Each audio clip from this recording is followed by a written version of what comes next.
stay in the church, never leave the church, but they went back and they were able to recover. King Saul was not able to recover. David killed, committed adultery, committed iniquity, but he was able to recover.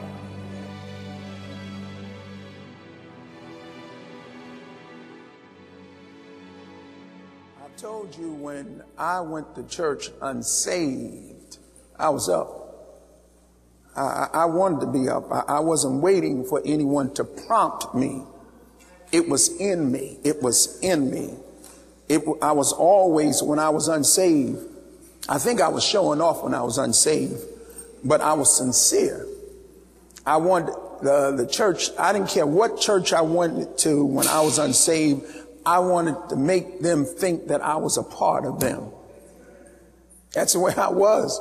I didn't care if it was apostolic, Pentecostal, Baptist, Methodist. I was not ashamed.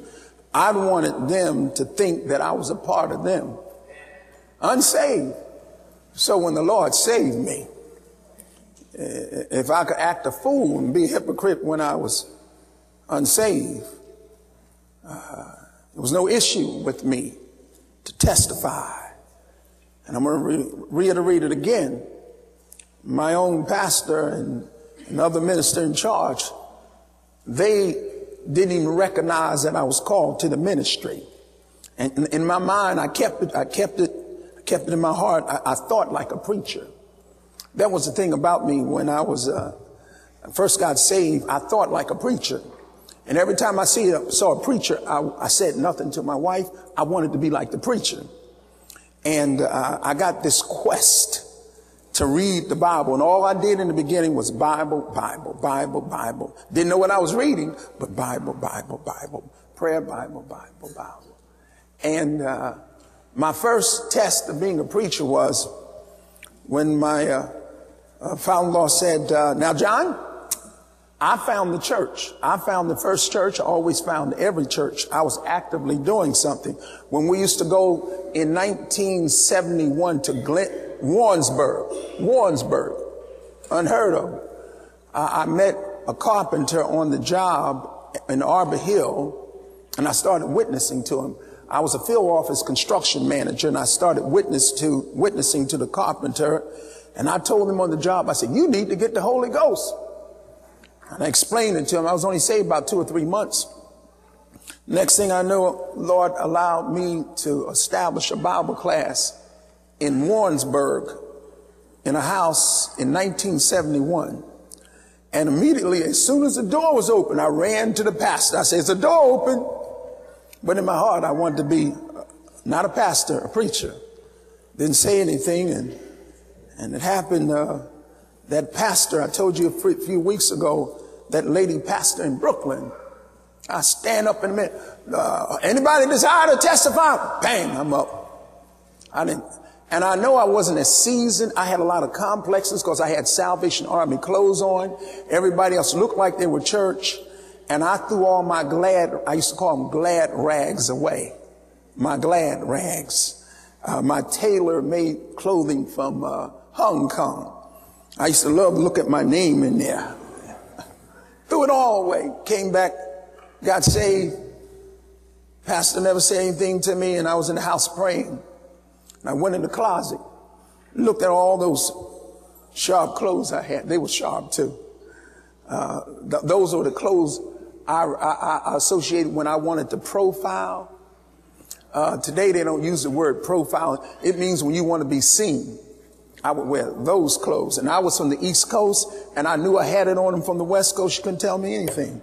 So I was praying one day, and I had them, and I think I wore one of them to Bible class. I felt strange. Because I had that, it wasn't a flash, it was a conservative, it was in between conservative and it was like a yachtsman, clothing. It wasn't wild. I didn't go for that wild Jimi Hendrix crazy stuff. And, I looked at him, opened the closet. I loved these clothing, especially the blue. My pinstripe blue suit, double-breasted I had. And I had white gabardine pants with the bell, they weren't bell bottoms, they were white gabardines with the pleats on them.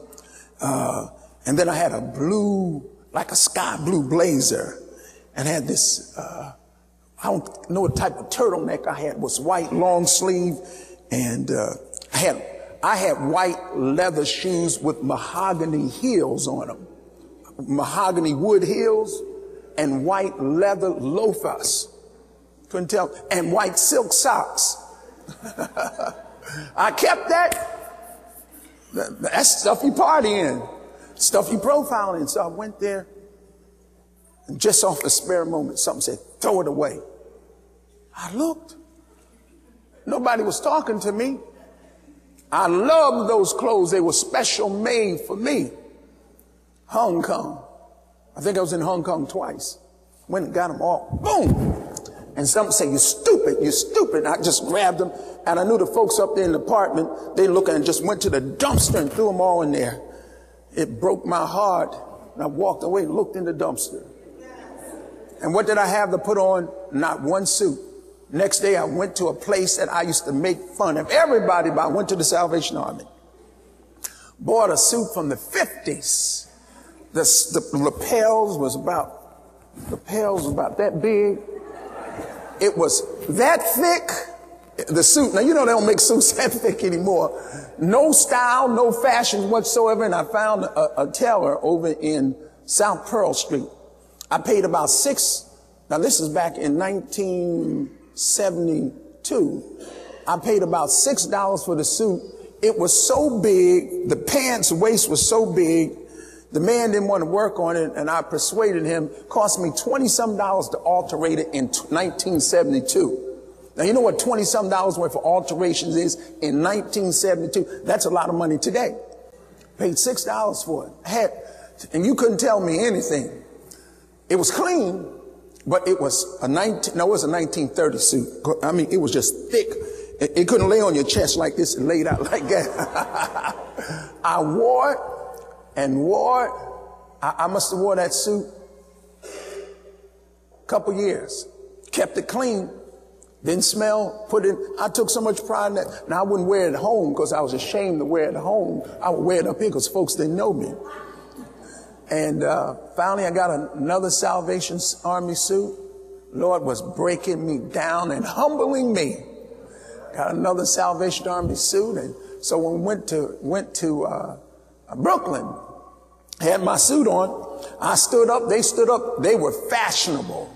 I was infashionable. That's a word. And didn't bother me. I felt nervous.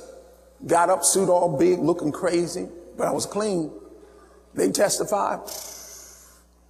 I didn't testify long. And that pastor, I want that minister to take up the offering. And I remember my father-in-law said to me, said, John, she called you a minister. I guess I better call you Minister Massey. So that's what pastor said to me. And from that point on, everyone thought I was a minister. And when she said, that minister, I came right up. I didn't say it. Came up, took the offering. I was nervous. My knees were shaking because I didn't know how to take an offering. And a few days after that, now, it happened. She called me a minister.